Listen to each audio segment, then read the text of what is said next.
ഇന്ത്യയുടെ ഓപ്പറേഷൻ സിന്ദൂർ വളരെ സക്സസ്ഫുള്ളായി. പാകിസ്ഥാനിലെ ടെററിസ്റ്റ് ഗ്രൂപ്പുകളുടെ ട്രെയിനിങ് നടക്കുന്ന 5 സെൻറ്ററിൽ ആക്രമണം നടത്തി. ഒന്ന് ബഹവൽപൂരിലെ പഞ്ചാബ് പ്രവിശ്യയിലുള്ള ഒന്നാണ് ഒരു സ്ഥലം. മുസഫറാബാദാണ് രണ്ടാമത്തെ സ്ഥലം. 3 കോട്ട്ലി. 4 മുരിഡക്, ലഷ്കർ ഇ തോയ്ബയുടെ ആസ്ഥാനമാണ് അവിടെ. 5 പാക് പഞ്ചാബ് പ്രവിശ്യയിലുള്ള ബഹൽപൂരിൽ തന്നെ 5 ഇടത്താണ് അവിടെ നമ്മൾ റെയ്ഡ് ചെയ്തത്. ഇന്ത്യ ഈ ടെററിസ്റ്റുകളുടെ ട്രെയിനിങ് സെൻറ്ററിൽ നോക്കി വച്ചിരിക്കുന്നത് 24 സ്ഥലമാണ്. 24 സ്ഥലത്താണ് പാകിസ്ഥാനിലെ ടെററിസ്റ്റ് ട്രെയിനിങ് നടക്കുന്നത്. അതിൽ 5 സ്ഥലത്ത് നമ്മൾ air strike, precised strike, surgical strike നടത്തി. 5 സ്ഥലമെന്ന് പറഞ്ഞാൽ 5 സ്ഥലത്തായിട്ട് സ്പ്രെഡ് ചെയ്ത് കിടക്കുന്ന 9 ക്യാമ്പിൽ. ഇനി 15 സ്ഥലം കൂടെ നമുക്ക് റെയ്ഡ് ചെയ്യാനുണ്ട്. അത് ഉണ്ടെങ്കിലേ നമുക്ക് ടെററിസ്റ്റ് ട്രെയിനിങ് നടക്കുന്ന പാകിസ്ഥാനിലെ 24 സ്ഥലങ്ങളിലേക്കും നമുക്ക് അവരെ നശിപ്പിക്കാൻ കഴിയണം. അതുകൊണ്ട് ഇതിന് 15 എണ്ണോളം മിച്ചമുണ്ട്. ഇന്ത്യയുടെ ആദ്യത്തെ സ്ട്രൈക്കിൽ തന്നെ നമ്മൾ 9 സ്ഥലമാണ്, 9 ട്രെയിനിങ് സെൻ്ററാണ് തകർത്തത്. 5 സ്ഥലത്തായിട്ടാണ് സ്പ്രെഡ് ചെയ്ത് കിടക്കുന്നത്. പാകിസ്ഥാൻ ശരിക്കും വരണ്ടു. അവർ എങ്ങനെയെങ്കിലും സംയമനം ഇന്ത്യ പാലിക്കണമെന്നുള്ള രീതിയിലേക്ക് വരുന്നുണ്ട്. പക്ഷേ അവർക്ക് ഇന്ത്യക്കെതിരെ തിരിച്ചടിക്കും എന്ന് ഭീകരവാദം മുഴക്കാൻ തുടങ്ങിയിട്ടുണ്ട്. പാക് പ്രധാനമന്ത്രി ഷഹബാസ് ഷെരീഫ് കൃത്യമായിട്ട് ഒരു മറുപടി ഇന്ന് കൊടുത്തിട്ടുണ്ട്. അവരുടെ സൈന്യത്തിന് ആവശ്യമായ റീറ്റാലിയേഷൻ കൊടുക്കാനുള്ള അധികാരം കൊടുത്തു എന്ന് പറയുന്നുണ്ട്. അത് അവരുടെ സ്വന്തം കാര്യം.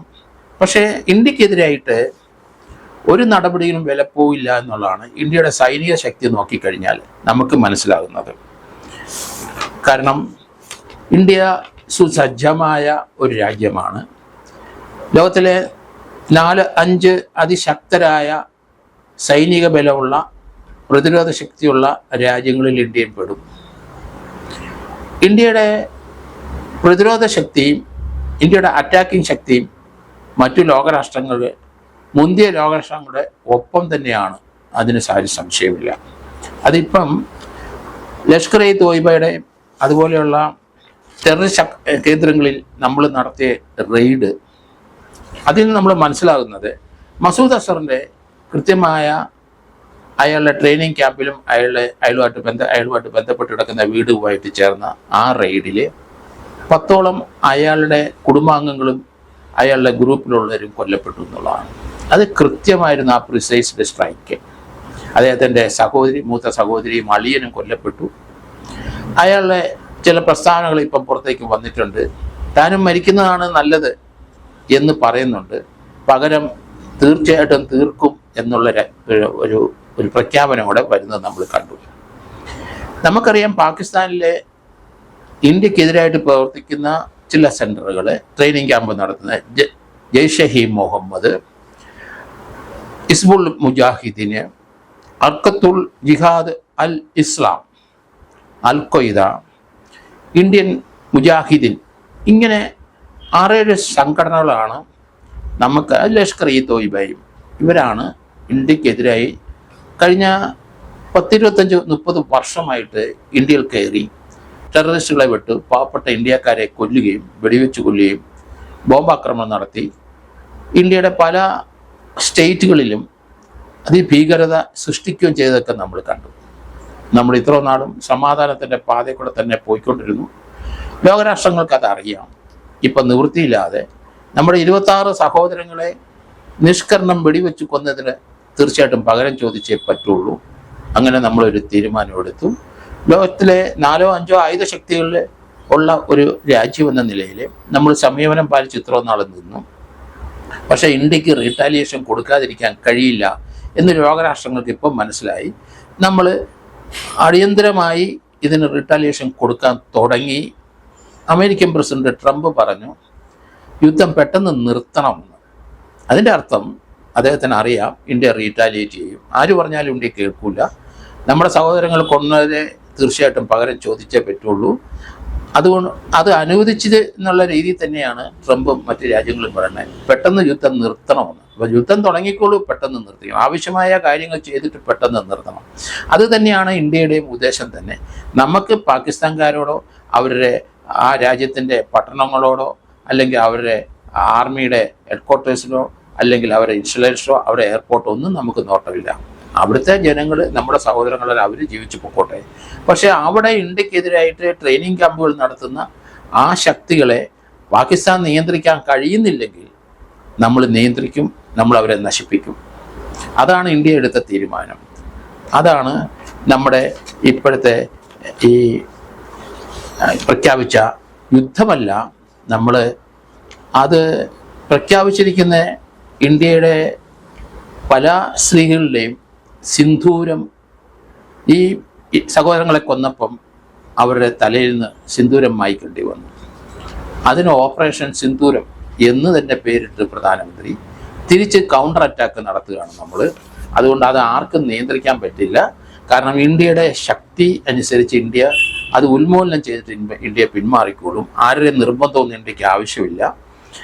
അതുകൊണ്ടാണ് ഇന്ത്യ ലഷ്കർ-ഇ തോയ്ബ ഉൾപ്പെടെയുള്ള അവിടുത്തെ ടെററിസ്റ്റ് ക്യാമ്പുകളിലെ പ്രിസൈസ്ഡ് ആയിട്ട് റെയ്ഡ് നടത്തിയത്. ലഷ്കർ-ഇ തോയ്ബയുടെ ഹാഫിസ് സയ്യിദിന് അതിൻ്റെ സ്ഥാപകൻ അവിടെയുണ്ട്. അതുപോലെ സഫർ ഇക്ബാൽ ഷെഹബാസ് അയാളെ നമുക്ക് വേണം. അബ്ദുള്ള യൂസഫ് ആസാം അയാളെ നമുക്ക് വേണം. അതുപോലെ തന്നെ ഈ ഒസാമ ബില്ലൻ്റെ അറിയാം നമുക്ക്. ഒസാമ ബില്ലൻ്റെ ആ ഷിയാൽകോട്ടിലെ പാകിസ്ഥാനിലെ ഒരു പ്രിസൈസ്ഡ് ആയിട്ടുള്ള ഒരു അക്രമം നടത്തിയാണ് അയാളെ പൊക്കിക്കൊണ്ട് പോയത്. അയാളെ കൊലപ്പെടുത്തിയത് അങ്ങനെയാണ്. അതേ രീതിയിലുള്ള ഒരു പ്രിസൈസ്ഡ് ആയിട്ടുള്ള കൃത്യമായ ശത്രുവിനെ അല്ലാതെ വേറെ അവിടുത്തെ ജനങ്ങളെ ഒന്നും ഉപദ്രവിക്കാത്ത രീതിയിൽ പ്രിസൈസ്ഡ് ആൻഡ് സ്ട്രൈക്ക് ചെയ്യുകയാണ് നമ്മൾ. അതിനിയും തുടരും. ഇനി നമുക്ക് 15 സ്ഥലത്തേക്ക് ഇനി ആക്രമിക്കേണ്ടതുണ്ട്. അത് തീർച്ചയായിട്ടും ഇന്നോ നാളെയോ നടത്തുമെന്നാണ് എൻ്റെ ഒരു കാഴ്ചപ്പാട്. പാകിസ്ഥാനിലെ അവർ റെഡ് അലർട്ട് പ്രഖ്യാപിച്ചു കഴിഞ്ഞു. അവർ പ്രതിരോധത്തിലാണ്. അത് എന്തിനാണ് ആ റെഡ് അലർട്ട് പ്രഖ്യാപിച്ചതെന്ന് മനസ്സിലാകുന്നില്ല. കാരണം ഇന്ത്യയുടെ അതിർത്തികളിൽ 33 സ്ഥലങ്ങളിൽ ഷെല്ലാക്രമണം നടത്തി. ഈ കഴിഞ്ഞ ദിവസം നടത്തിയതിനകത്ത് 10 ഗ്രാമീണരെ കൊന്നു. അത് വർഷങ്ങളായിട്ട് പാകിസ്ഥാൻ ചെയ്തുകൊണ്ടിരിക്കുന്ന ഒരു ഇന്ത്യയോട് ചെയ്തിട്ടുള്ള ഒരു വൈരാഗ്യ മനസ്ഥിതി തന്നെ നിരന്തരമായിട്ട് നമ്മുടെ ഗ്രാമങ്ങളിലേക്ക് ഷെല്ലാക്രമിച്ചുകൊണ്ടേയിരിക്കും. അത് ഇപ്പോൾ തന്നെ ഉള്ള അക്രമത്തിൽ 10 പേര് നമുക്ക് നഷ്ടപ്പെട്ടു. അവരുടെ വീടുകളെല്ലാം കത്തി. പാകിസ്ഥാനിലെ ഇപ്പം അവർ ഡിഫൻസീവ് മെക്കാനിസത്തിലാണ് നിൽക്കുന്നതെന്ന് തോന്നുന്നു. കാരണം 36 മണിക്കൂറിലേക്ക് അവരുടെ വ്യോമാന്തരീക്ഷങ്ങളെല്ലാം അവർ നിരോധിച്ചിരിക്കുകയാണ്. അതുകൊണ്ട് പാകിസ്ഥാൻ അറിയാം അടുത്ത സ്ട്രൈക്ക് ഉണ്ടാവും എന്ന്. ഇന്ത്യയുടെ തീരുമാനങ്ങൾ എടുക്കുന്നത് കൃത്യമായ ടൈമും അത് വെളിയിൽ ആരും അറിയില്ല. എങ്ങനെയാണ് ഇന്ത്യ തീരുമാനം എടുക്കുന്നത്, എന്തൊക്കെ കാര്യങ്ങളാണ് ചെയ്യുന്നതെന്നും ഇന്ത്യക്ക് ഒരു പത്രക്കാർക്കോ അല്ലെങ്കിൽ ലോകത്തിന് അത് മനസ്സിലാകാത്ത രീതിയിൽ അത്ര കൃത്യമായ ഒരു സീക്രസിയിലാണ് അത് നടത്തിക്കൊണ്ട് പോകുന്നത്. അതുകൊണ്ട് നമുക്ക് എന്താണ് അടുത്തത് ഇന്ത്യ പ്രതികരിക്കുന്നത് എങ്ങനെയാണെന്ന് ഊഹിക്കാനേ കഴിയുള്ളൂ. എങ്കിലും നമ്മുടെയൊക്കെ നിഗമനം അനുസരിച്ച് കൃത്യമായ ഒരു സ്ട്രൈക്ക് ഇനി ഇന്നോ നാളെയോ ഉണ്ടാകും എന്ന് കണക്കാക്കാം. കാരണം നമുക്ക് 24 സെൻറ്ററും നമുക്ക് അവിടെയുള്ള ട്രെയിനിങ് സെൻറ്ററും നശിപ്പിച്ചേ പറ്റുള്ളൂ. അവിടെയുള്ള ഇന്ത്യക്കെതിരായിട്ട് നീങ്ങിയ നേതാക്കന്മാരെ വധിച്ചേ പറ്റുള്ളൂ. അതുകൊണ്ട് ഇന്നും നാളെയും കൂടെ സ്ട്രൈക്ക് ഉണ്ടായിട്ട് പാകിസ്ഥാന് അനങ്ങാൻ മേലാത്ത രീതിയിലാക്കിയ ശേഷം നമ്മൾ പിൻവാങ്ങും. നമ്മൾ അങ്ങോട്ട് കയറി ആക്രമിച്ചിട്ടില്ല, നമ്മുടെ മണ്ണിൽ തന്നെ നമ്മൾ നിൽക്കും. നമുക്ക് റഫാൽ ഫൈറ്റേഴ്സ് 36 എണ്ണം നമ്മുടെ ഷിപ്പിലുണ്ട്. അത് ഷിപ്പിൽ നിന്ന് പറന്നു വരുന്ന മിസൈൽ പ്രയോഗിക്കാൻ പറ്റുന്ന റഫാൽ ഫ്ലൈറ്റാണ്. അത് ഒരെണ്ണത്തിൻ്റെ വില 7.6 മില്യൺ ആണ് അതിൻ്റെ വില. അതുപോലെ തന്നെ ഇന്ത്യക്ക് തേജസ് ഫൈറ്റർ ഉണ്ട്. അത് റഫാലിൻ്റെ ഒപ്പം നിൽക്കുന്ന ഫൈറ്ററാണ്. തേജസ് MK2 എന്ന ഇന്ത്യൻ പ്രൊഡ്യൂസ് ചെയ്യുന്നതുമാണ്. ആ റഫാലിൻ്റെ ഒപ്പം ഉള്ള കപ്പാസിറ്റി അതിൽ കൂടുതൽ റേഞ്ച് ഉള്ളതാണ് തേജസ് MK2. അതുപോലെ F-22 റാപ്റ്റർ ഉണ്ട് നമുക്ക് പ്ലെയിന്. അത് ലോകത്തിലെ പല രാഷ്ട്രങ്ങളും അത് കൈവശപ്പെടുത്തിയിട്ടുള്ളവരാണ്. അതേ സാധനം നമുക്കുമുണ്ട്. BVR വിഷ്വൽ റേഞ്ച് ഇല്ലാത്ത സ്ഥലത്ത് കൃത്യമായിട്ട് F-22 റാപ്റ്റർ ആളെ ആക്രമിക്കും, അല്ല ആ ഇൻസ്റ്റലേഷൻ തകർക്കും. അതാണ് ഇന്ത്യക്കുള്ള മറ്റൊരു നേട്ടം. പക്ഷെ ഇതൊന്നും ഇപ്പോൾ ഇന്ത്യ പുറത്തെടുത്തിട്ടില്ല എന്ന് എനിക്ക് തോന്നുന്നു. നമ്മൾ റഫാല് മാത്രമാണ് അക്രമത്തിൽ പങ്കെടുത്തതെന്ന് തോന്നുന്നു. മറ്റുള്ള ആയുധങ്ങളൊക്കെ നമ്മുടെ ആയുധപ്പുരയിൽ തന്നെ ഇരിക്കുകയാണ്. അതിൻ്റെ ഒരു ആവശ്യം വരുമെന്ന് എനിക്ക് തോന്നുന്നില്ല. ഇന്ത്യയുടെ പ്രൈം മിനിസ്റ്റർ ഇന്നൊരു പ്രസ്താവന നടത്തിയത് ഞാൻ വളരെ ശ്രദ്ധയോടെ കേട്ടു. അദ്ദേഹം പറഞ്ഞു ഇന്ത്യയുടെ കപ്പാസിറ്റിയെ പറ്റി ഇൻഡയറക്റ്റ് ആയിട്ട് അദ്ദേഹം പറഞ്ഞു. ചന്ദ്രനിലേക്ക് റോക്കറ്റ് പോകുന്നതും ഇന്ത്യയുടെ സ്പേസ് ഷിപ്പ് പോകുന്ന കാര്യത്തെപ്പറ്റിയും ഇന്ത്യയുടെ ലോകരാഷ്ട്രങ്ങളിൽ 2 or 3 രാജ്യം ചൈന, റഷ്യയും അതുപോലെ അമേരിക്കയും കഴിഞ്ഞാൽ നമ്മളെ അവരുടെ ഒപ്പം എത്തിക്കഴിഞ്ഞു എന്നുള്ളൊരു ധ്വനി വന്നു കഴിഞ്ഞു. റോക്കറ്റ് ലോഞ്ചിങ് വാറും തമ്മിൽ വളരെയധികം ബന്ധങ്ങളുണ്ടെന്ന് നമ്മൾ മനസ്സിലാക്കിക്കോണം. അതാണ് അദ്ദേഹം പറഞ്ഞതിൻ്റെ ഒരു ഇൻഡയറക്റ്റ് മീനിങ് എന്ന് എനിക്ക് തോന്നുന്നു. അതുകൊണ്ട് ഇങ്ങോട്ട് കയറി അധികം കളിക്കണ്ട എന്നുള്ളതാണ് അതിൻ്റെ അർത്ഥം. നമ്മൾ ചന്ദ്രനിൽ പോകുന്നതും ചൊവ്വയിൽ പോകുന്ന കാര്യങ്ങളാണ് അദ്ദേഹം സ്പെസിഫിക്കായിട്ട് പറഞ്ഞിരിക്കുന്നത്. ഇന്ത്യയുടെ സ്പേസ് ഷിപ്പുകൾ അടുത്ത് തന്നെ അന്തരീക്ഷത്തിലുണ്ടാവും. ഇന്ത്യയിലെ കോസ്മോണട്ട് പലരും ചന്ദ്രനിലേക്ക് ഇറങ്ങും അടുത്ത് തന്നെ. അത് അതിനാളൊന്നും വേണ്ടി വരില്ല എന്ന് അദ്ദേഹം പറഞ്ഞു. അതിൻ്റെ അർത്ഥം മിസൈലും അതുപോലെ റോക്കറ്റ് ലോഞ്ചിങ്ങിനും ഒക്കെയുള്ള കപ്പാസിറ്റി ഇന്ത്യയുടെ എത്രയുണ്ടെന്ന് മനസ്സിലാക്കിക്കോളൂ എന്ന് കരുതി തന്നെയാണ് തിരിച്ചക്രമം നടത്താതെ അത് ഈ ടെററിസ്റ്റുകളെ കൊന്നെടുക്കാനായിട്ട് ഇന്ത്യ ശ്രമിക്കുന്നത്. അത് തീർച്ചയായിട്ടും അത് ഇന്ത്യയുടെ റൈറ്റാണ്. അത് പാകിസ്ഥാൻ അവരെ കൺട്രോൾ ചെയ്തില്ലെങ്കിൽ ഇന്ത്യക്ക് അവരെ കൺട്രോൾ ചെയ്തേ പറ്റുള്ളൂ. ആ കാര്യം പാകിസ്ഥാൻ മനസ്സിലാക്കിയിട്ട് 2 or 3 ദിവസത്തെ കൂടെ ക്ഷമിച്ചിരുന്നോളുക. ഇന്ത്യ അവരെ തകർത്തിട്ട് പിന്മാറിക്കോളൂ എന്നാണ് ഞാൻ കരുതുന്നത്.